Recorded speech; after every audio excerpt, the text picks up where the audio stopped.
උඹට ඔච්චර තරහක් තිබ්බනම් උඹට තිබ්බයකො මාව හපන්න. ප්‍රශ්නේ මෙතනින් ඉවරයි කියලා මට වචන දීලා. වටිනවද මගේ තාත්තට මෙහෙම දෙයක් කරන්න?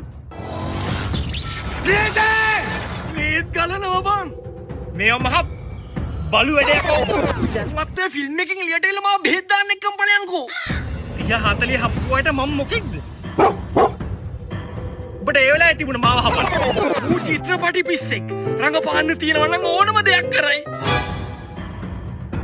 සානක මාමේ ඔයාට රංගපාන්න පොඩි chance එකක්. රංගපාන්න? අම්ම අභිෂේක් එක්ක ඉස්කෝලේ රණ්ඩු වෙලා ඔළුව පැලුණානේ.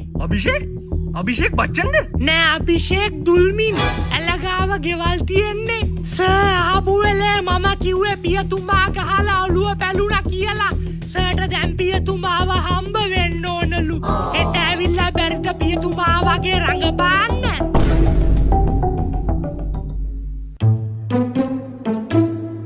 බන්දු සර් මේ මගේ පියතුමා.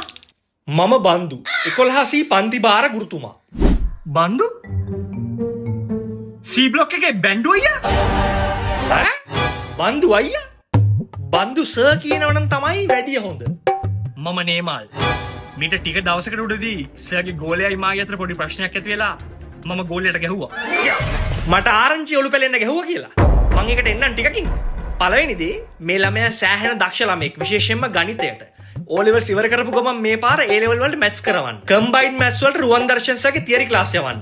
ඒස අවුරුදු ගානක අධ්‍යක්ෂකින් වලින් උගන්වන්නේ. අනික හැම අවුරුද්දම අයිලන්ඩ් රෑන්කර්ස්ලා පොලිමක් ඉන්නවා. දැන් දෙවෙනි කාරණේ. ඔයා මොන හයියක් කරගෙනද මේ ළමෙක් ඔලු වෙලෙන්න ගැහුවේ? තාත්තා වුණා කියලා එහෙම ගහන්න බෑ. මගේ බයික් එක හොරගම් කරපු එක අල්ලලා මම ගැහුවේ. මේ සර්ගේ ගෝලෙක් කියලා මම දැන් හිටියේ නේ. ඔය මොනවද කියන්නේ? උඩ හිටපන් දෙබස් කරනකම්.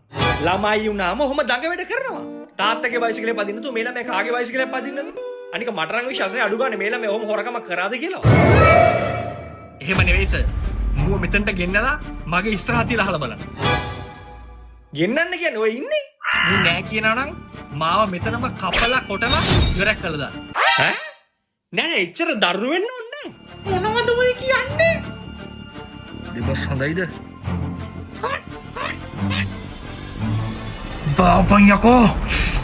Bawa pang! Security!